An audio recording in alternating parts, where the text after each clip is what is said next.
Olá, estamos de volta para mais uma aula da Escola Bíblica Dominical. Eu quero cumprimentá-lo com a doce paz de nosso Senhor e Salvador, Jesus Cristo.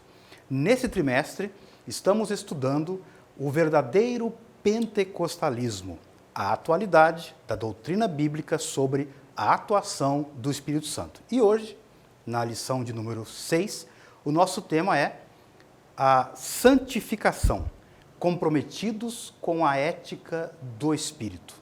O texto áureo se encontra em Hebreus, capítulo 12, versículo 14, que diz assim: segui a paz com todos e a santificação, sem a qual ninguém verá o Senhor.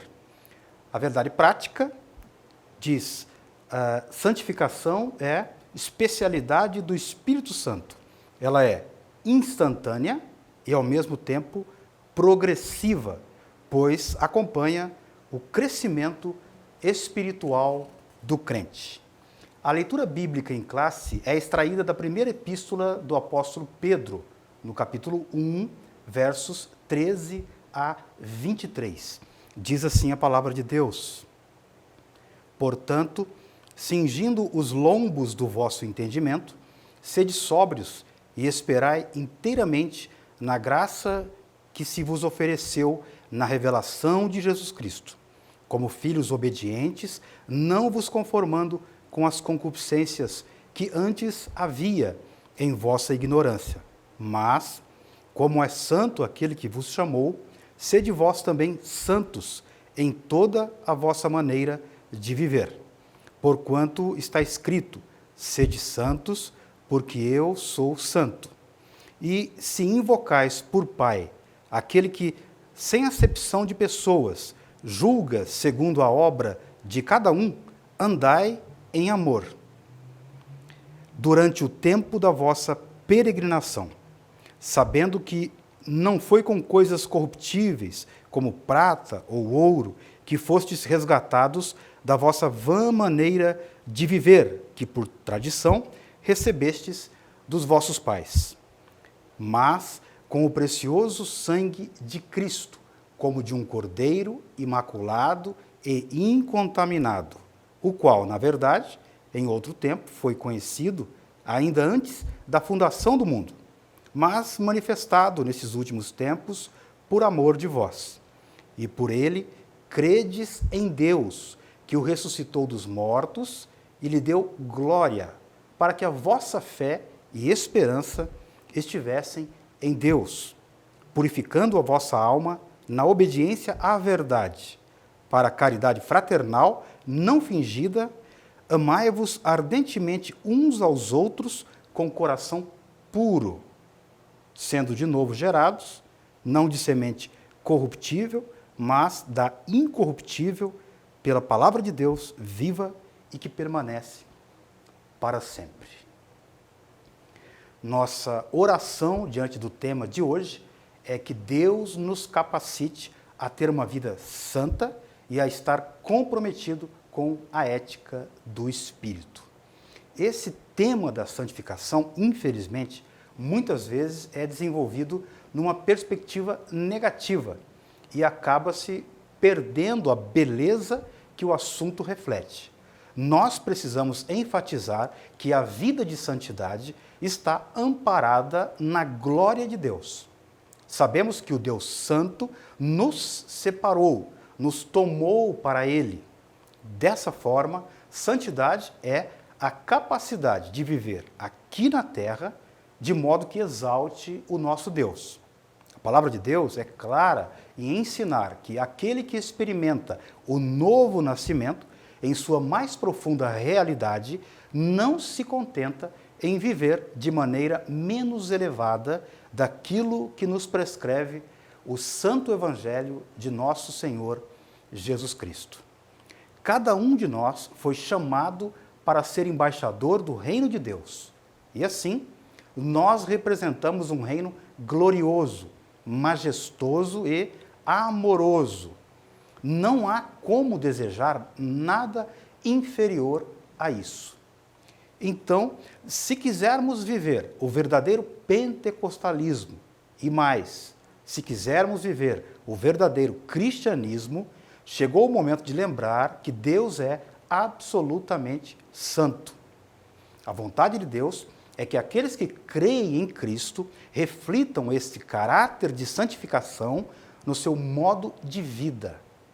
A santificação surge a partir da própria revelação de um Deus que é santo em si mesmo, em sua essência e natureza, em grau infinito.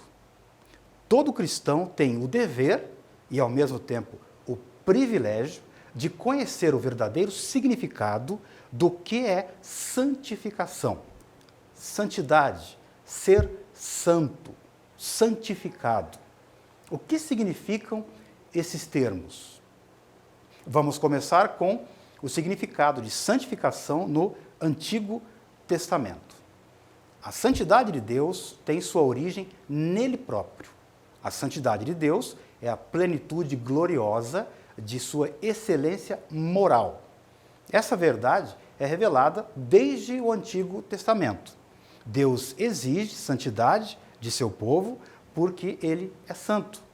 Os antigos hebreus já sabiam que precisavam levar a santidade a sério, ainda que, por vezes, tropeçaram nesse aspecto, e isso culminou com o cativeiro na Babilônia. Ao folhearmos as páginas do Antigo Testamento, podemos nos perguntar: o que podemos saber a respeito da santidade de Deus? A santidade de Deus é absoluta, pois Deus é santo em seu caráter e essência. Um exemplo claro disso é ensinado pelo profeta Amós, em pelo menos duas ocasiões. Em Amós 4:2, ele diz: jurou o Senhor Jeová pela sua santidade. E no capítulo 6, verso 8, ele diz: jurou o Senhor Jeová pela sua alma. De igual modo, o profeta Isaías, naquela magnífica visão que ele teve do trono de Deus, no capítulo 6 de seu livro, mostra que a santidade é característica fundamental de Deus. Ele é singular por causa de sua majestade infinita e também em virtude de se tratar de ser um ser totalmente distinto e separado em pureza de suas criaturas. Essa santidade é a plenitude da excelência moral de Deus que existe nele e que nele se originou, não tendo sido derivada de ninguém. É o santo em si. Agora, qual é o significado do termo santo? O verbo hebraico kadash, ser santo, e os seus derivados, santo, santificar, dedicar, consagrar, no Antigo Testamento, significam separar. Quando aplicado à religião de Israel, tem a ideia de separar para Deus, retirar do uso comum, tal como pode ser visto em Levítico, capítulo 10, verso 10. Eu quero destacar aqui a expressão para, separar para. Mais à frente veremos a importância desse destaque. Bem, essa separação vale para lugares, como em Êxodo 3, 5, casas e campos, Levítico 17, 14, também para utensílios e animais, como em Levítico 8, 10. O ouro do templo, como lá em Mateus 23, 17, também para pessoas, como se vê em Êxodo capítulo 28, verso 41.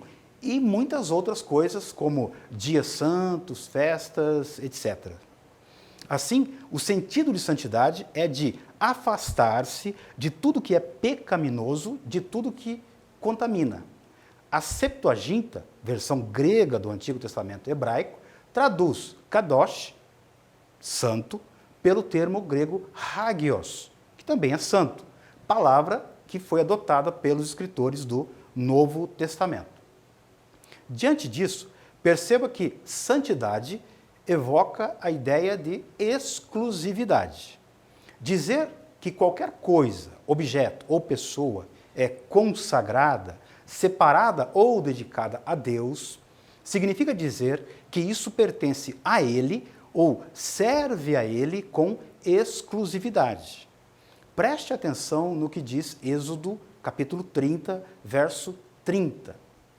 Também ungirás a Arão e a seus filhos e os santificarás para me administrarem o sacerdócio. Dessa forma, o que é sagrado não pode ter uso comum. O azeite da unção e o incenso do santuário, por exemplo, não podiam ter outro uso. O sagrado deve ser tratado como tal.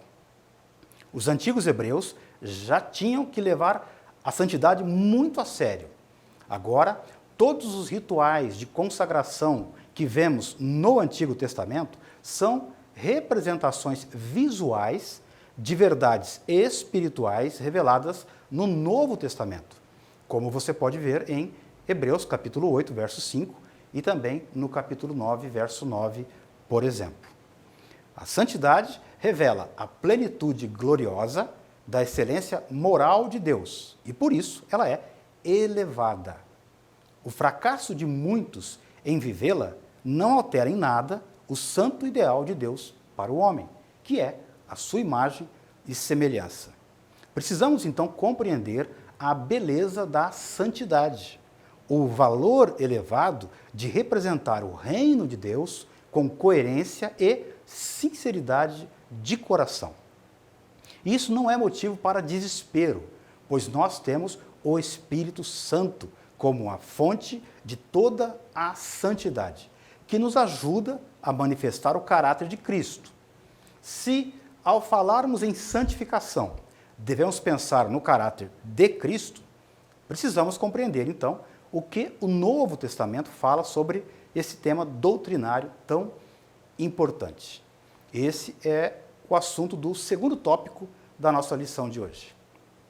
Santificação, santidade e seus cognatos são termos comuns ao Antigo e ao Novo Testamento e trazem o mesmo conceito. Na Nova Aliança, ou seja, no Novo Testamento, como vimos, santificação é a semelhança do caráter de Cristo e o efeito real da salvação na vida cristã. A santificação na vida do crente é uma obra da Trindade. O Novo Testamento torna explícito o que antes estava implícito no Antigo.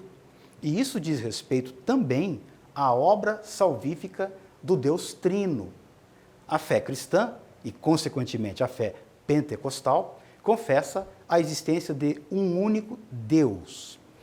A nossa declaração de fé reserva todo o seu capítulo 3 para tratar da Trindade.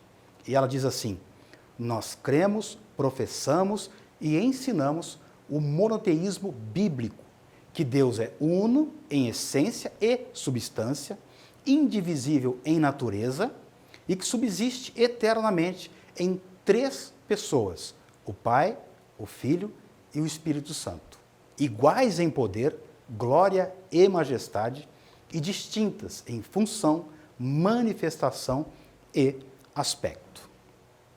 As Sagradas Escrituras revelam claramente que a Trindade é real e verdadeira. Uma só essência, substância, em três pessoas. Dessa forma, a obra da santificação, um atributo divino, é realizada pela unidade na Trindade, como pela Trindade na unidade. Textos como 1 Coríntios capítulo 6, verso 11, 1 Tessalonicenses capítulo 5, versos 23 e 2 Tessalonicenses capítulo 2, verso 13, são bastante esclarecedores nesse sentido. São as três pessoas atuando na obra da redenção e da santificação. Primeira Epístola de Pedro, no capítulo 1, verso 2, nos ensina que fomos eleitos segundo a presciência de Deus Pai, em santificação do Espírito, para a obediência e a aspersão do sangue de Jesus Cristo. Se é Deus quem santifica, então é possível termos uma vida santa. Uma vez compreendido que a santificação é uma obra da Santíssima Trindade, precisamos compreender qual é a natureza da santificação. O primeiro aspecto da santificação é a santificação posicional. Esse aspecto da santificação é também chamado de santificação passada ou instantânea. É posicional porque acontece uma mudança no ser humano de pecador para santificado em Cristo, que ocorre quando o pecador recebe pela fé a Jesus como Senhor e Salvador pessoal. Essa santificação é instantânea, mas é também o começo de uma vida progressiva de santificação.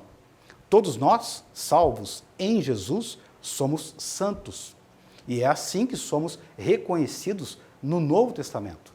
E é dessa maneira que o apóstolo Paulo se dirige aos crentes nas suas epístolas, como em Romanos capítulo 1, verso 7. A base dessa santificação é o sacrifício de Jesus, mas, como já dissemos, ela é a obra do Deus Trino e Uno por ocasião da conversão do pecador a Cristo.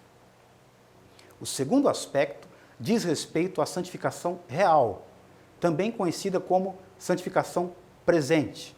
Ela é progressiva, o que significa dizer que a cada dia avançamos em santidade.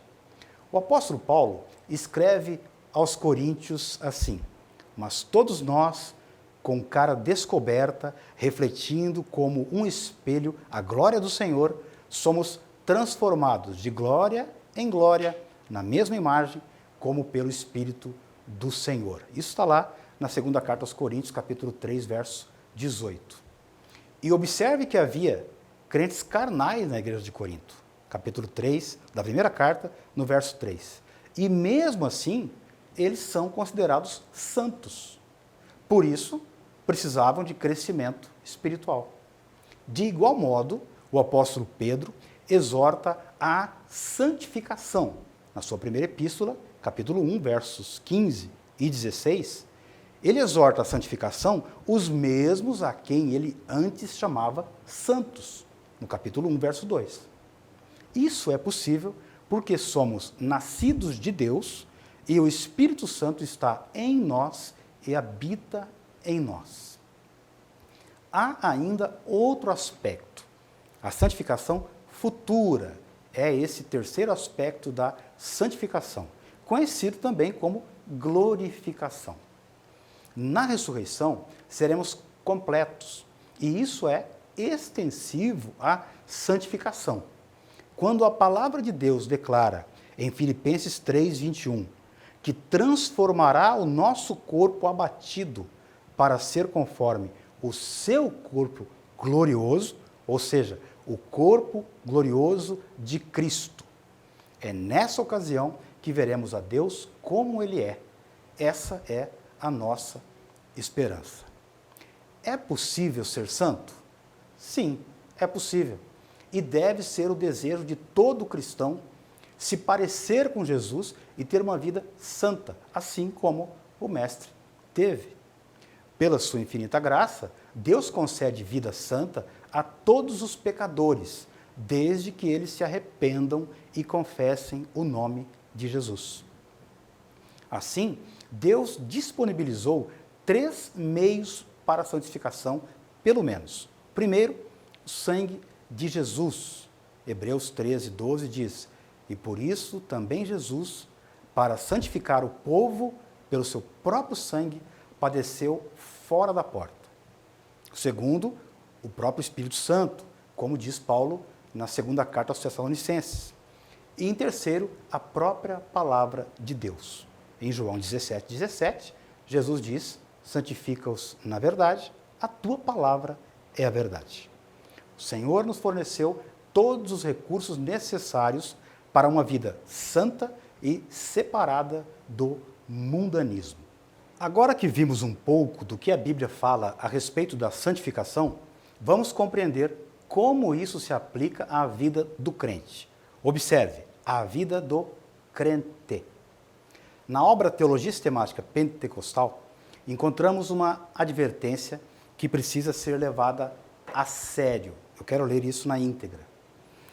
Atualmente, há urgente necessidade de renovada ênfase à doutrina da santificação nos círculos pentecostais. Em primeiro lugar, porque são raros os pentecostais que hoje aceitariam a ideia de estar precisando de renovação espiritual. A despeito de muitíssimos crentes terem sido batizados no Espírito Santo, são muitas as igrejas pentecostais que não possuem a vitalidade e a eficácia que nelas se evidenciavam em anos anteriores. Em segundo lugar, a ênfase pentecostal ao batismo no Espírito e aos dons sobrenaturais do Espírito tem resultado numa falta de ênfase no restante da obra do Espírito, inclusive a santificação. Em terceiro lugar, a aceitação mais generalizada dos pentecostais e dos carismáticos parece ter ameaçado a distinção tradicional entre a igreja e o mundo, lançando dúvidas sobre muitos dos antigos padrões de santidade. E, finalmente, os pentecostais de hoje dão muito valor à popularidade que acabaram de conquistar e, no afã de preservá-la, zelam por evitar qualquer aparência de elitismo espiritual. Nesta edição, aparece na página 412. Diante dessa exortação, passemos à necessidade de termos uma vida santa. Em primeiro lugar, o apelo à santidade dizia respeito à pureza da nação de Israel para manter o povo distante da idolatria, da prostituição e das outras práticas pecaminosas. Deus escolheu Israel para ser a sua propriedade particular dentre todos os povos, reino sacerdotal e povo santo. Êxodo 19, versos 5 e 6, traz o seguinte ensinamento: então sereis a minha propriedade peculiar dentre todos os povos, porque toda a terra é minha, e vós me sereis reino sacerdotal e povo santo. O estilo de vida dos israelitas devia estar de acordo com a santidade do seu Deus. Então, já nos tempos de Moisés, eles foram ensinados: santos sereis, porque eu, Senhor, vosso Deus, sou santo. Levítico 19, verso 2. Essa santidade exigida era mais do que natural, porque Deus é santo. E os israelitas foram separados, ou seja, retirados dentre os povos para Deus. A partir da vinda de Cristo surge a igreja. Agora, essa nova comunidade do povo de Deus precisa ser santa. Os propósitos de Deus com Israel são os mesmos para a igreja. O apóstolo Pedro, em sua primeira epístola, no capítulo 2, verso 9, escreveu que vós sois a geração eleita, o sacerdócio real, a nação santa, o povo adquirido, para que anuncieis as virtudes daqueles que vos chamou das trevas para a sua maravilhosa luz. Observe novamente a expressão para quê. Ela denota um objetivo. Assim como os israelitas fomos chamados por Deus e separados para o seu serviço, agora somos sacerdócio real, nação santa e povo adquirido. Desde os tempos do Antigo Testamento, a idolatria e a prostituição sempre caminharam juntas. Juízes 8:33 e Oséias capítulo 13 e 14 são bons exemplos. E esses são os mesmos desafios da igreja hoje.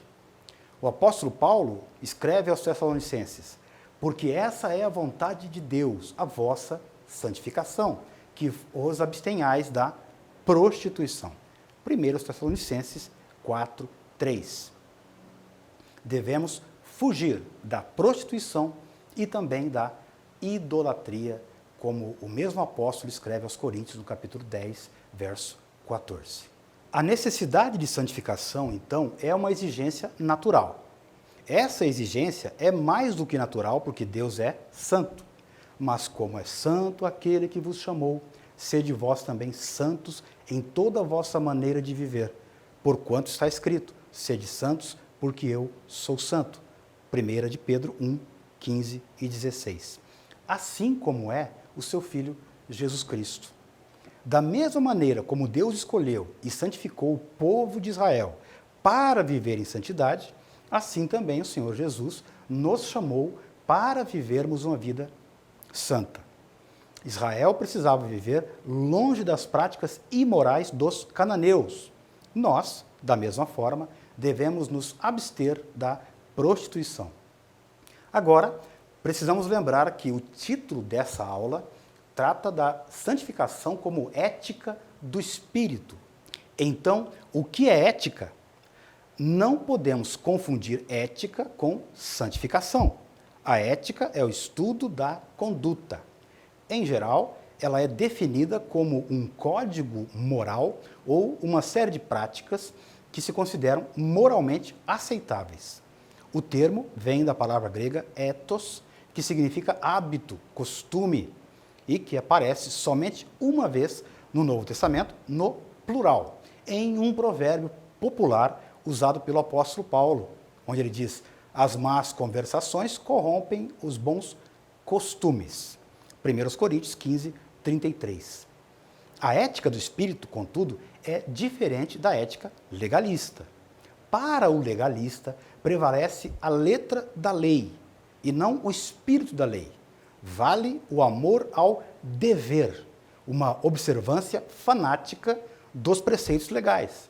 Não é o que acontece com o irmão ou irmã que anda no Espírito, em cujas vidas o fruto do Espírito manifesta o caráter de Cristo.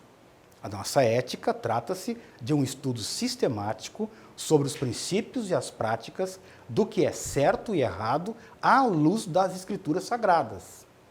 Trata-se da parte da teologia que estuda o padrão de conduta conforme a vontade de Deus. O fruto do Espírito tem implicações éticas e tal prática precisa ser treinada e se tornar um hábito. Isso agrada a Deus e às pessoas. E por meio de nossa conduta, até os incrédulos glorificam a Deus, conforme nos ensinou Jesus em Mateus capítulo 5, verso 16. Para encerrar a nossa reflexão de hoje, vimos que sobre a santificação precisamos saber o significado, a sua importância e a sua necessidade. Isso evita confundir a santificação com regras externas, típicas de religiões legalistas. A santificação é a marca de uma vida na plenitude do Espírito. E o que nos conforta é que, se procurarmos depender de Deus a cada dia, o Espírito Santo completará essa obra em nós na segunda vinda de Cristo. Mas até lá, temos a responsabilidade de procurar viver uma vida pura. O nosso dever não consiste apenas em nos afastar do pecado e de toda forma de paganismo, mas também de combatê-los com a pregação do Evangelho e com nossa maneira de viver, assim como fizeram os primeiros cristãos. O cristianismo é a única religião do planeta que tem o Espírito Santo. É ele quem nos capacita a viver em santidade e a vencer as tentações. Somos privilegiados porque temos Jesus e o Espírito Santo. Enfim, para guardar no coração, o que é santificação? Separação para Deus. Santificação é o estado resultante, é a conduta que convém àqueles que são separados. A santificação é o estado pré-determinado por Deus para os crentes, no qual Ele, pela graça, os chama e no qual eles começam o curso cristão e assim o buscam. Por isso, somos chamados santos. Como viver uma vida santa? Dependência total e absoluta do Espírito Santo. Contínua reflexão na palavra de Deus, refletindo em textos que mostrem como eu devo me conduzir, decidindo obedecer aos textos em que refleti e constante oração pelas coisas santas. Os meus pedidos de oração devem ter objetivos que digam respeito ao reino de Deus e aos seus propósitos, e tendo comunhão com os santos, é claro. Em último lugar, Quando falamos do significado do termo santificação, eu procurei enfatizar a expressão para, ou seja, santificado significa ser separado para. Damos muita ênfase no separado de, e isso está certo. Separado da impureza, separado do pecado, separado do mundo. Mas precisamos lembrar também do aspecto de separado para. O crente é separado para algo, para servir a Deus, para ajudar o próximo. Precisamos equilibrar o separado de com o separado para. Eu gosto muito da oração sacerdotal de Jesus no Evangelho segundo João, no capítulo 17. No versículo 19, você se depara com uma expressão curiosa. Jesus diz, e por eles me santifico a mim mesmo. Ora, Jesus já não era santo? Como ele diz que santifica a si mesmo? Pode aquele que é santo em si mesmo tornar-se mais santo? Ele foi separado do Pai quando da encarnação. Ele foi santificado, separado para vir ao mundo. Nós somos santos, separados para, observe, para, em João 17, Jesus ainda roga ao Pai, não peço que os tire do mundo, mas que os livre do mal. Não são do mundo, como eu do mundo não sou. Nós somos separados do mundo, mas separados para irmos ao mundo anunciarmos as boas novas de salvação. Oremos como fez Davi. Cria em mim, ó Deus, um coração puro e renova em mim um espírito reto. E que Deus vos abençoe em Cristo Jesus.